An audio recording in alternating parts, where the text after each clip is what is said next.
Please stand for the Pledge of Allegiance. I pledge allegiance to the flag of the United States of America and to the republic for which it stands, one nation, under God, indivisible, with liberty and justice for all. Roll call, please. Trustee Polly. Here. Trustee Lappin. He's present online. He's muted. Clerk Palovich here. Treasurer Ellery Summers. Absent. Excuse that. Yes, sorry. Trustee Kroll. Here. Trustee Reiner. Here. Supervisor Skibby. Present. Moving forward into this budget workshop. Is there, as we come into the enterprise fund, 592. What you see before you, just to kind of give a synopsis of the documentation. The one with color is our updated CIP that Ms. Nguyen principally did with me following behind. And so it's quite different than our previous CIP. Then you also have the next We probably should have followed the adoption of agenda. well, we're gonna get to that. That's kind of what I'm just explaining what it is. Sorry. Explain. And then you have a 3-page document that is just 592, which is the exact same as our proposed. Getting into that.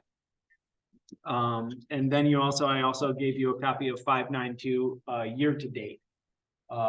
So that you have a reference point of what's going on. So with the materials and the agenda before you, I'd entertain a motion to adopt the agenda as presented. So moved. We have a motion on the table. Is there support? Support. It's been moved and supported. Further discussion? Seeing none, all those in favor signify by saying aye. Opposed, the same. Agenda has been adopted. This is the first opportunity for public comment. And so if not seeing any public comment in person, and I only see Trustee Lappin online, you are muted as of so if you have anything, questions to ask, principally, I think the direction for today is to look at the CIP, look at what our proposed is. I will add also that I am still in the process of breaking out 592 into what will become 590, our sewer fund, and 591, which will be our water fund. I have an example of kind of where it's at. If you want to look at, basically it's a mirrored duplication. And just separating out and weighing those funds equal but different. Right now, we're kind of strategizing whether that will be a 50-50 split or more leaning towards a 60-40 split. And I think it will be probably the latter, but still work that Kath and I will be doing. So at this point in time, I guess I'll leave it over to Ms. Nguyen to hop onto the CIP. No public comment. No public comment. Okay. Sorry. What's this? Which one? Oh, that's how it's gonna look when it's broken out into, so that's 590. That will be the sewer fund. And so then depending on the weight, it'll be, like I said, kind of weighted, probably potentially 60-40. So I have all the documentation to kind of ride behind that. Any other questions at this point? Otherwise, I'll let kind of Ms. Nguyen drive some of the conversation and discuss the CIP and moving forward. What was yours, Ms. Nguyen? Okay. So we went back through the CIP, obviously with the water, the drinking water state revolving fund, needing to reapply for that. The reapplication, which would be this November, would be for the 2025 federal fiscal year, which begins in the fourth quarter of 2024. So we moved any of the drinking water SRF items out to 2025. I did go through and try to apply some sort of inflationary factor to those. I used 8% as an inflationary factor, although my understanding is construction, bids are coming in at potentially 30% higher than they were previous to COVID, so we will see where those land once we get closer to that time period. You know, there is obviously an increase in costs for parts and materials, but the big cost driver right now is labor. That labor costs are coming extremely high on construction projects, in part because there's such a high demand with all the infrastructure funding that's coming out. Then there's going to be much higher demand for infrastructure, you know, excavation and skilled labor that is related to that. So we'll see what happens with those costs moving forward. On the sewer side, at this time, my understanding is the township is not going to pursue a clean water SRF project. Simply because the scoring would not be advantageous to you, because you don't have a treatment plant, and so there's not really a big, you know, compliance driver to do anything on the wastewater side. So what we did is we started looking through the asset management plan that F&V Engineering put together about a year and a half ago, to see what would be considered critical repairs for the lift stations and or the sewers, and kind of tried to come up with what those costs might look like over the next few years if we try to address some of those major items, things that were rated as poor condition in the asset management plan that could cause a potential failure of a lift station. So Nathan and I kind of dug through that, and we went through and came up with a tentative budget of $150,000 a year for lift station critical repairs, and an additional $50,000 a year to clean and televise the sanitary sewer system. This is something that if you do in the future want to pursue any kind of sewer projects, those kind of information are going to be needed to do some kind of a condition assessment with all that underground infrastructure. So depending on how the budget goes and whatever, we will try to accommodate, you know, doing maybe 10%, maximum 20% of the system each year. So hopefully within a 5 to 10 year period, the whole sewer system would be cleaned and televised. So you know what you've got, what kind of pipe conditions you've got underground. That includes your manholes as well. Does anybody have any questions so far on that?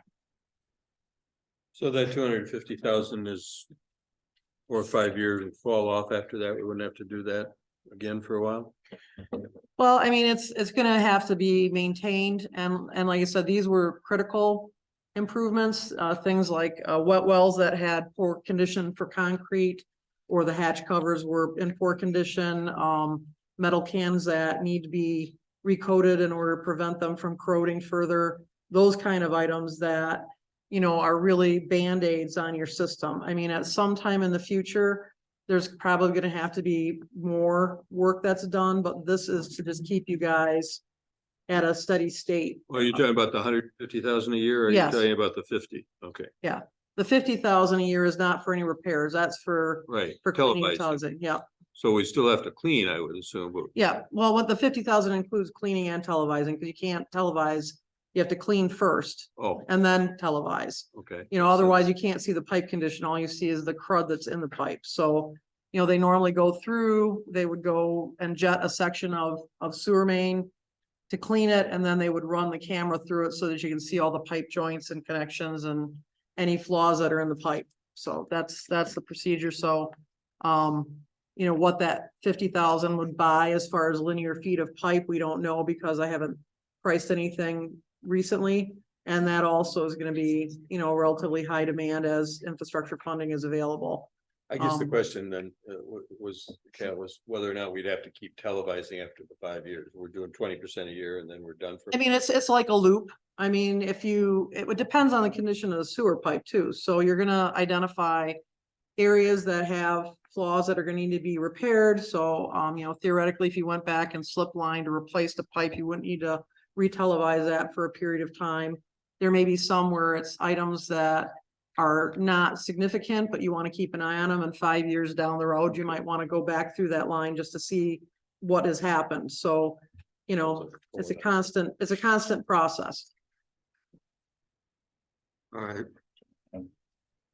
Other things that are in there, you can see that the M32 tower painting and upgrade inspection project is in a little bit different shade of blue, and that's because it's going to be paid for with ARPA funds. That's my understanding.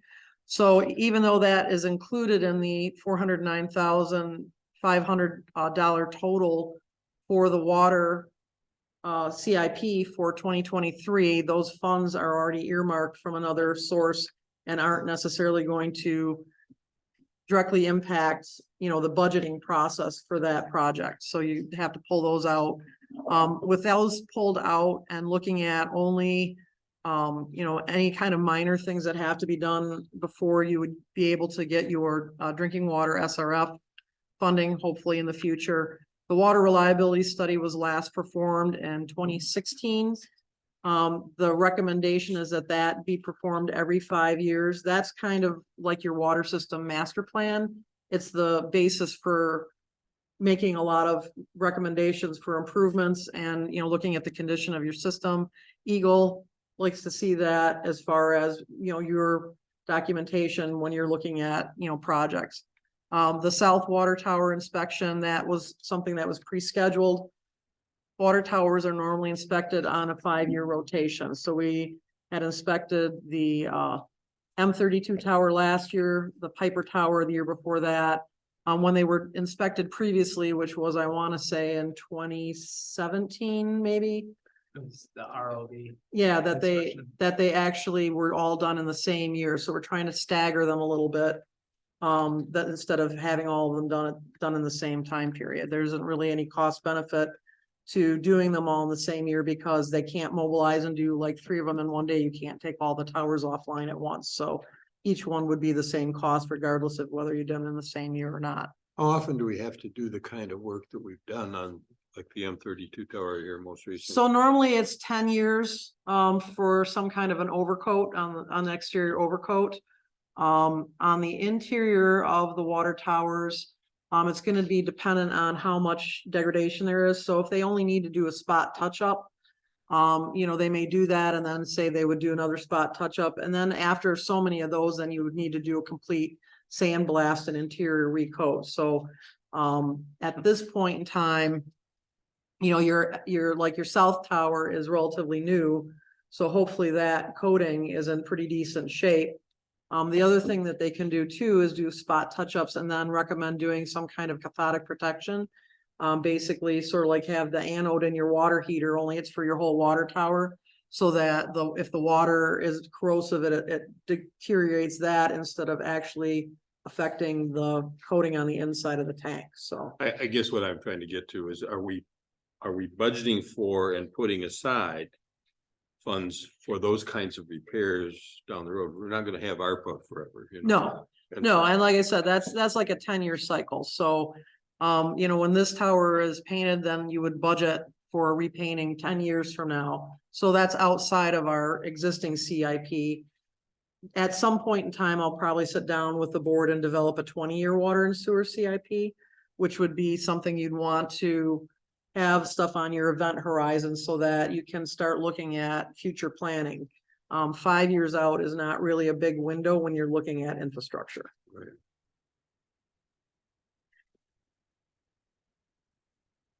So the answer to that then is we're not right now budgeting for and setting aside any money for those kinds of. No, honestly, and that's kind of where we as a board have been fighting that battle with what is our rates versus what of our expenses. We had this last fiscal, and I don't know if we had, when you just sent it, we had $752,000 in service line repairs. Yeah, some of those So were when you have that carryovers. as- Yeah, When you have that as an outlier, yeah. and that's why we've already, so it seems kind of retroactive, but now. Unfortunately, having been hopefully just solely just delayed a year on the DWSRF request. If that comes to fruition, then we know that that's gonna take care of those principal costs. Now, can we say that we're gonna get it? You never can. Now with the terminology change, we're not deemed significantly overburdened, which is the new term, which in the last funding cycle, we were in that category. And so now there's different metrics. Now you said fiscal year, but I think that was that the calendar year for FNB? No, that's our contract year. 750? So So what we've done is when we have been tracking that stuff for you guys the last few years. Beginning in August of 2020, when we started doing the full O&M and actually having, the maintenance allowance. As part of our contract, we started tracking that for you and looking at, August of 2020, basically September, because it was the end of August, so. Looking at that cycle from 2020 through August of 2022, you've had over $1 million. I think it's like $1.1 million in service line repairs. And then in this contract year, the township is paying those costs. Now, I don't know if Michelle is tracking that on anything, or if she wants us to kind of keep an eye on that for you. We haven't had, I hate even to say Yeah, this. let's not get too far. That magnitude of an issue so far. But we'll see what happens. There's still 6 months left in our contract cycle. So I don't know, like I said, if Michelle's got a It would spreadsheet be, or going. I don't have a spreadsheet going, but BSNA is all in there. Yeah, it's all in there for that. So, whether you would pull that out and just see what those would look like. But those costs, Nathan is correct, that hopefully, when all the service lines are replaced, the estimated life of a service line is, 50 years plus if you use the correct materials. So, going forward, if those are all replaced in, 2025, 2026, 2027, however that works out, that's would then, all of us would be gone by the time they would have to do that work again, and hopefully, that wouldn't be the case, so. Who knows what's gonna be happening 50 years from now? Oh, no, don't care. No, I do care. Yeah. That's what we're trying to plan. Sorry. Yeah, so long and short, are we budgeting for it? No, because in the past 2 fiscal years, we've had such a range of unknowns. That took away our ability to set these Right. monies aside. Yeah.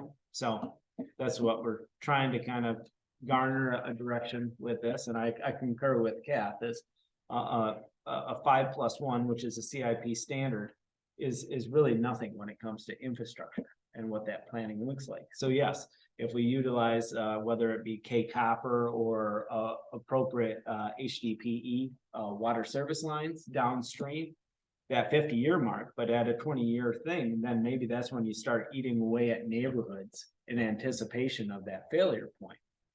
Leaving future generations a better roadmap than what was left for us. Mhm.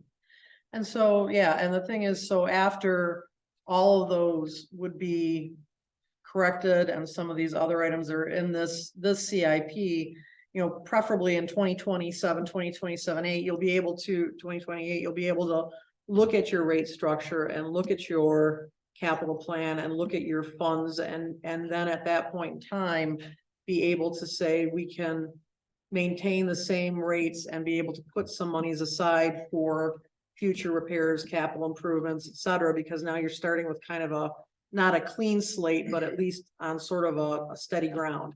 Right now, the ground's falling out from underneath you, so to speak. So basically, we have, what's our system, 30, 40 years old?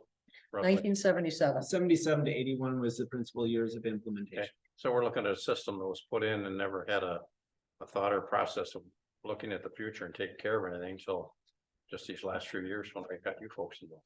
So now we're picking all that up and going forward. Yeah, it's under the ground. People don't think about it, and if it's not, actively broken, they didn't really do anything with it. And, you're not alone in that, particular boat. So, you just guys are getting hit really hard because of the inferior material that was used for those water services. I mean, it was an approved material, but what we're finding is that because of, northern Michigan climate, a lot of ground movement because of frost, different, soil conditions, whatever, that they're not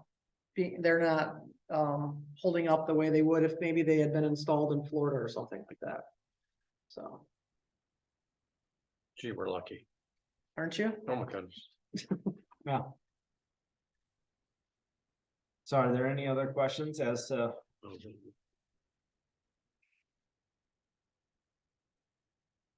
So it paints a dismal picture, but we now at least know what the picture looks like. And in the past year, we've already made a lot of corrective actions that hopefully will start showing return coming into this fiscal. You know, cost recovery and cost encapsulation would be, you know, some of the movement that we made to mitigate some of the cost for dig site repairs and actually doing some of our own digs as well. In comparison to what those bills were over the past 2 years, what we've seen thus far are a dramatic decrease in costs. And being able to simply do restoration in-house will be massive. The cost that we had for simply restorations was, Yeah, we figure it's gonna be less than half based on what we've seen so far to actually have, even with, you know, F&V providing some costs for excavation for Doug to actually, you know, lead the excavation team. With being able to do that stuff with materials and time and everything, I think, what did we figure out? It was about $1,500 to $2,000 a restoration, as opposed to 5 to 7 or more a restoration site. So that's really reduced that cost. Does that include roadway? That's not including pavement. Those are, those costs, if, you know, most of the repairs that we're doing are in the green belt. You know, so if they, cause if it's under, if it has to go under the road, we normally directionally bore it. So you're not disturbing the pavement. The most of the costs that are related to anything are basically soil compaction and stuff in the ditch line, which is usually done after the excavation itself and not really as part of the site restoration. We're talking, you know, topsoil, seeds, grading, you know, that kind of stuff. Do we have a boring capability? We have the equipment? No, Bedrock does the boring. So when they get called out for a water service leak, if the water main is on, say, the west side of the road and the house is on the east side of the road, they would bore the service line underneath the road to replace it, as opposed to open cutting the road. So I think that the pavement repairs that have been happening, even with all the water service lines that have been done, are pretty minimal. and typically what we've seen where there are hardscapes that need to be repaired are actually driveways. And so that's still out of the road principle right away. But nonetheless, I mean, that is an additional. Yeah, but those are few compared to the overall scope of what we're looking at. I mean, I think for the probably 100 service line repairs that have occurred over the last 2.5 years or so, that we've done, what do you figure, half a dozen that we've had to repair a driveway or do any kind of pavement restoration. Yeah. So it's pretty minimal by comparison.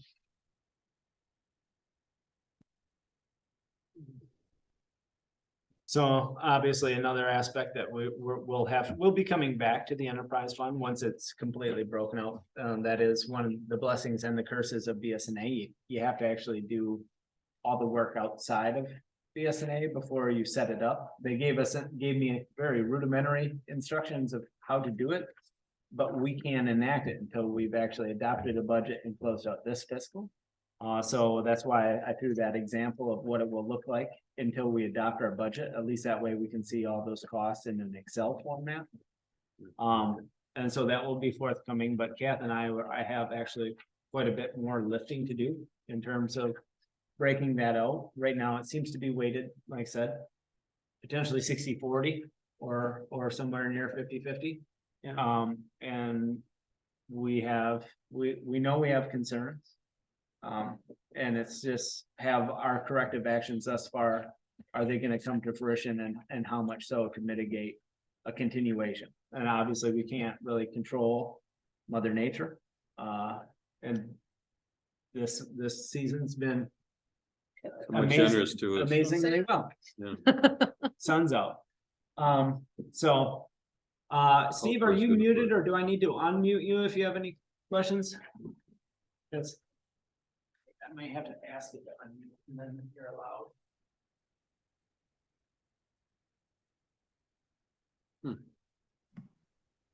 There you go. There we go. Now you can hear me. No, I don't really have any questions. I didn't have that CIP. Nathan, you emailed it to me. I appreciate it. Looked pretty aggressive over the course of the next several years, but hopefully we can do it. Yeah. And then there's also, there's always, the opportunity, Kath and Blair, were, in the office, was that Monday? Monday, so we did our kind of our annual review. And a good point was made, that you don't get what you don't ask for. And so this is the time for earmarks. So there may be some asks that we push outside of regular normal funding sources. Whether any of those come to fruition, I'm not too proud to beg, so to speak. So our system needs it, so we'll be probably formatting an approach, whether that be to some of our sitting senators or existing legislators. So like I said, it's gonna be a process. And really, when we break out and look at what will become 590, which will be our sewer fund, and 591, our water fund, we're gonna have to look at how it's swayed and really actually knowing that we're already in the deficit coming into, as presented in the budget before you. It's a deficit budget in this department, but we also have monies that we have to accrue to make repayment back to general, which we also know. So we're gonna have to add those into our calculations and then weigh it against, what is a rate potential, moving into this next fiscal, where it isn't burdensome, but isn't putting our infrastructure continuously in harm's way. So we'll be having more discussion in regards to that, but the table's open. If you have any other questions, by all means, ask it now, ask me after. As soon as I have them broken out into the Excel, I'll email them and have hard copies available for you as well. And in this department, I always err to the professionals. So if we have questions, by all means, I don't think Ms. Wynn would be opposed to any of the board members reaching out to her. Because she's forgotten more than I'll ever know about water and sewer. You know it, I know it. So, if there's nothing else, I mean, we'll be having some decisions to make in regards to this and how it really, we have to schedule repayment back to the general. That will be in addition to, unfortunately, not being able to put aside some revenues for CIPs. How much money do we owe the general fund?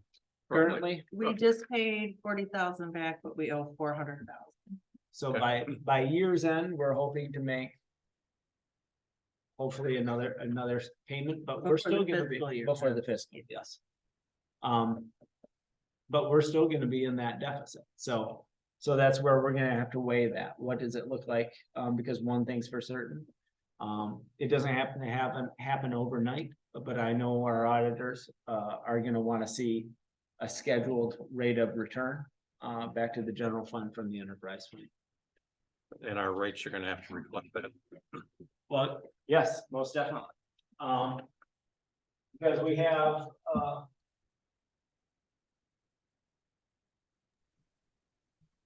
Thank you. okay.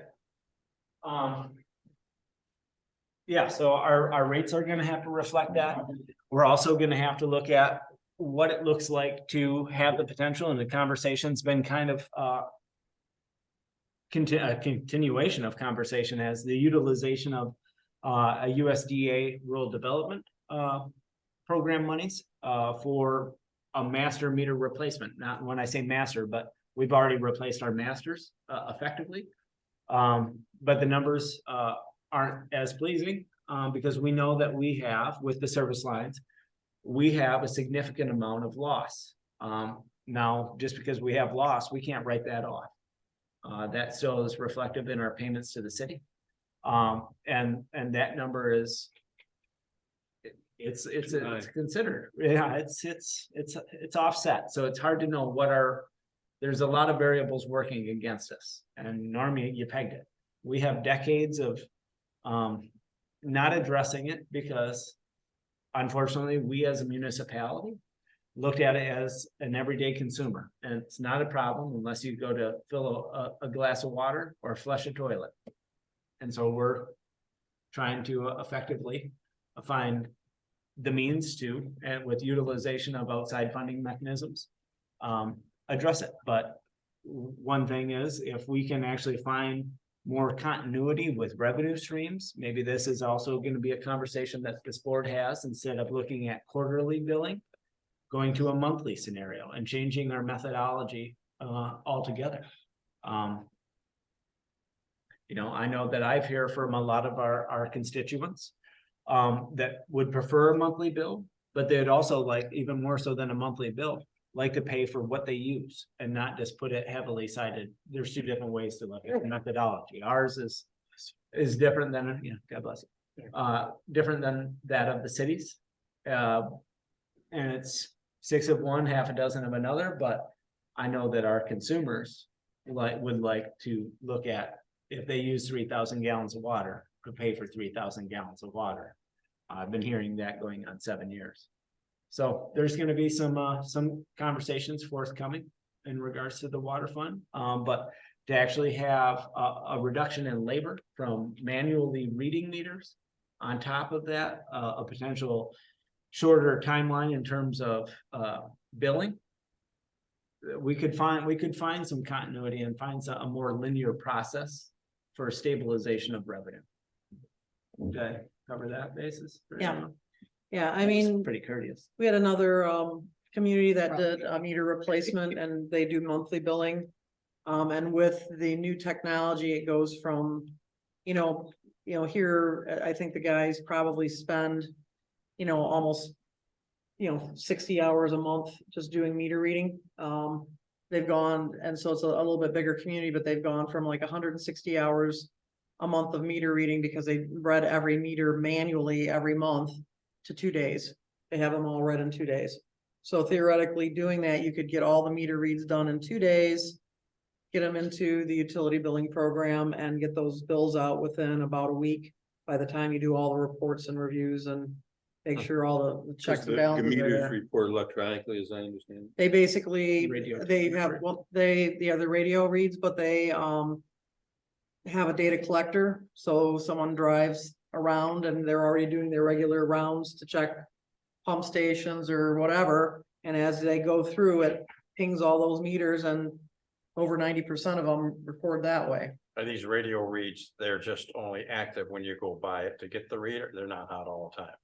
Well, they're on the outside of the house. So normally now you have a touchpad that someone goes and they actually touch the meter gun to. Those are always connected to the meter. They're already always hot to the meter. This fits over those touchpads. And then basically, if there is something that can receive that signal, it will pick it up. So But that signal is not hot all the time until you request it. no, the signals, it's there. Because it's basically an odometer, so it's just an electronic output for that meter read. Now, does that mean that you can go by someone's house and read their meter? No, you have to be able to. No, we're not getting any radio frequencies off of this, other than when you read it. That I can't answer. That's more of a, because you're worried about people being exposed to radio. Yes, I mean, theoretically, if, depending on what frequency you're on, you're surrounded by radio waves right now. oh, I know that. We're- So, these are not, Add more. yeah. The old McDonald's burgers still aging perfectly on your shelf, might be having Absolutely. some radio. They've been nuked very well. There's no way to do cell type reporting to a central location or. The problem is you don't have a central location because of the shape of your system. Yeah, Steve? I have a question for you. Okay.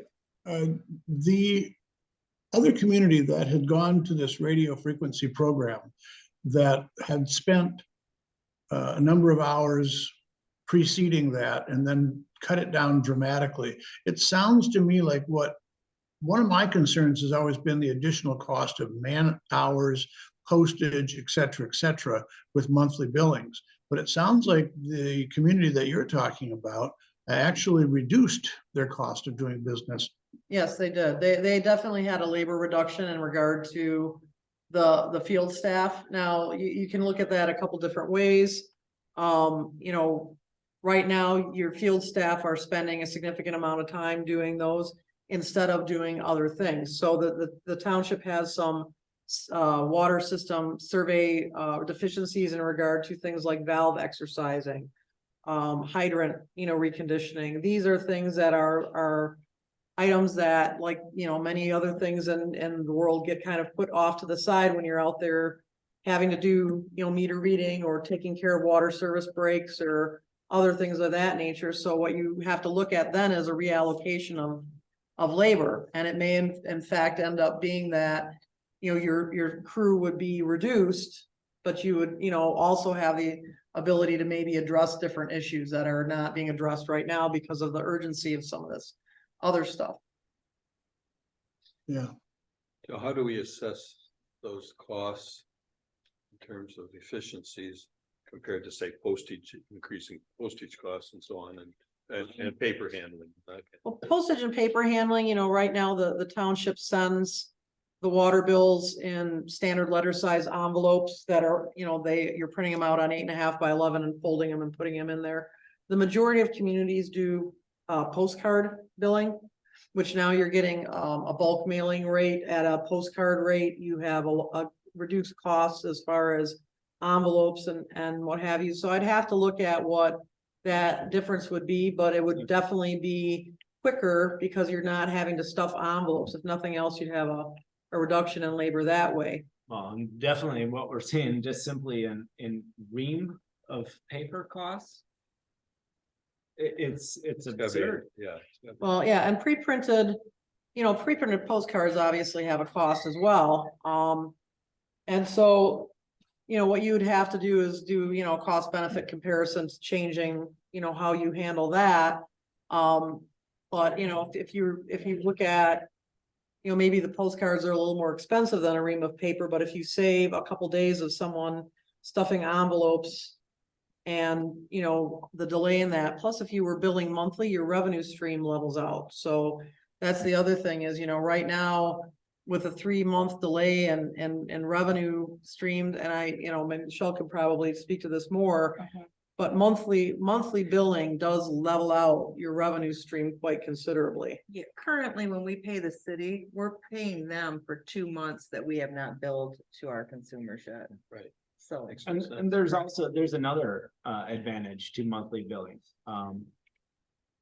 Is one, not going the full cell communication or a full-on electronic style. That technology is more imperfect. Radio telemetry is more consistent and more cost-effective. But if we went to a monthly scenario, we actually now have the capacity of knowing if there's location A, B, or C. If they have a water leak or break, we'll know it in 2 months sooner, potentially, than waiting for 3 months. And then all of a sudden resident A has 4 times high usage because they didn't know. And so, I mean, I know, and I'm still going to homes explaining some things to some of our end users in terms of our water system. So there's a lot of advantages. Obviously, everything has a disadvantage. And you bring some of those things up, but I think Ms. Nguyen is wholeheartedly correct in that it's really an offset because now you have that labor force that actually can do some principal things that our infrastructure needs versus outsourcing, et cetera, et cetera. So. Mr. Lappin, did you have anything? negative. Copy I that. just cleared my throat, sorry. No worries.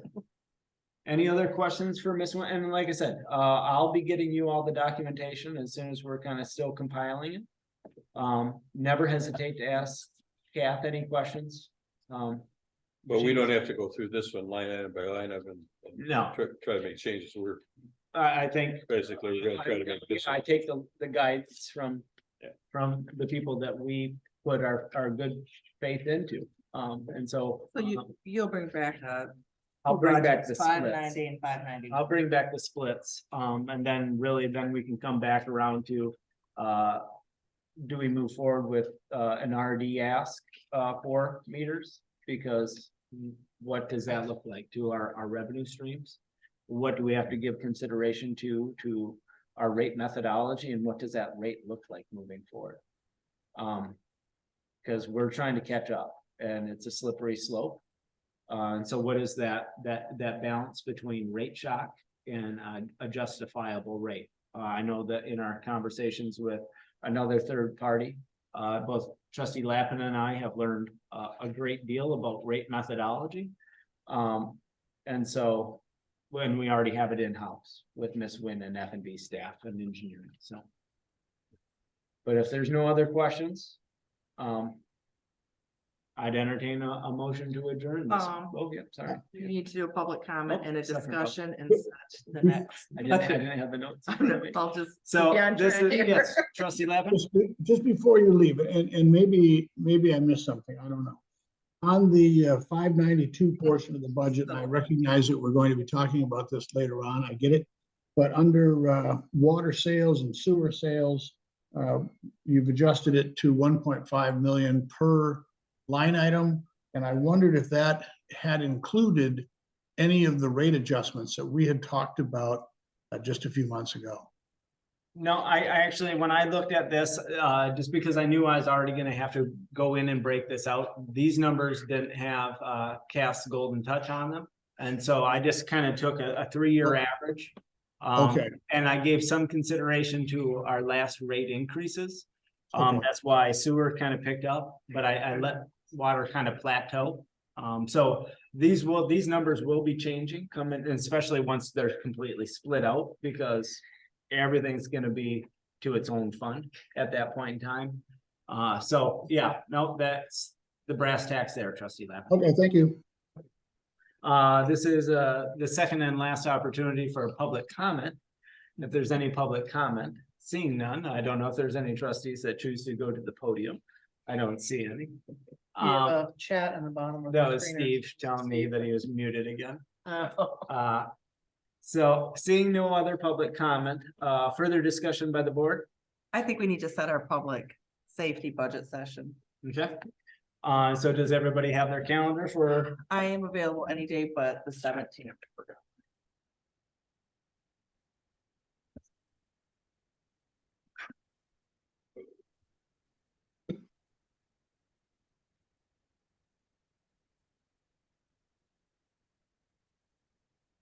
Gosh. You are, 16th is no good for me, I can tell you that. well, the The 16th. afternoon, it's not for me either. well, then that kind of concludes that week. I would say, what if we came back to public safety for the 21st? What day of the week is That that? is a Tuesday. That evening, there is an MTA meeting at Wilson, but you know, the only, right now, the only day I have is what doesn't work for Michelle. And so I would weigh it towards sooner than better, but at least we're in the first part of, given the fact that President's Day falls on the 20th. Trustee Lappin will be back from his travels. Can we do it after 2:30 on that day, or? is We that can too do it, late? you tell me, I mean, as long as we 3 have, o'clock or what time, Russ? Yeah, I was thinking 2:30 to 3. and Cash, what would work Yeah, for we can make it work. 3 What- o'clock, a little later? Oh, it's fine. 3. 3 So o'clock. then we are tentatively scheduling the 21st at 3 p.m. Budget session to cover public safety fund. Okay, if there's any other discussion for the good of the order? If not, I'll entertain a motion to adjourn. I would just point out, Oh, sorry. I would just point out to you, for the record, it's sunny and 77 degrees here. Yeah, that's a pretty cool record. I think you're breaking up, trustee Lappin. Isn't it like in We're at Florida? 50, so Yeah. pick the wrong time to leave us, Lucille. Yeah, yeah. Only today, though. I mean, let's not sweeten that pot too much. Yeah, wait. I'll make the motion to adjourn. We have a motion on the table to adjourn. Is there a support? Support. It's been moved and supported. Further discussion? Hearing none, all those in favor of adjournment signify by saying aye. Aye. Oppose the same. Meeting adjourned at 4:47.